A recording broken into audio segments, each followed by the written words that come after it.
জোহরের 4 রাকাত সুন্নত অনেক সময় আদায় করা হয় না, এতে করে কি আমি গুনাহগার হব? আমি শারীরিকভাবে অসুস্থ না, কিন্তু বেশি ক্লান্ত, এক্সাম থাকলে শরীর দুর্বল হয়ে যায়, তাই আমি বসে নামাজ আদায় করে থাকি এবং জোহরের 4 রাকাত সুন্নত বাদ দেই।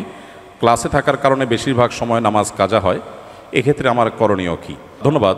প্রথম কথা হলো যে ইমানদারের কাছে নামাজের চাইতে ইম্পর্টেন্ট কোনো বিষয় নেই। অতএব পড়াশোনার অজুহাতে কিংবা এক্সামের অজুহাতে কোনো অজুহাতেই নামাজকে পেছাবার বা নামাজকে বাদ দেওয়ার কোনো সুযোগ নেই। আপনি অসুস্থ, দাঁড়িয়ে নামাজ পড়তে পারছেন না, তাহলে আপনি এক্সাম দিয়েছেন, ক্লাস করেছেন, অন্য সব কাজগুলো নিশ্চয়ই স্বাভাবিকভাবে করেছেন, তাহলে নামাজ কেন আপনি পারবেন না? আজকাল বিশেষ করে একটু কষ্ট, একটু শরীরটা মেজমেজ করছে, একটু খারাপ লাগছে, এই অজুহাতে চেয়ার টেনে বসে নামাজ পড়াটা ফ্যাশনের বিষয়ে পরিণত হয়ে গেছে। মসজিদ দেখলে বোঝা কঠিন, এটা কি আকিজ প্লাস্টিকের দোকান না মসজিদ?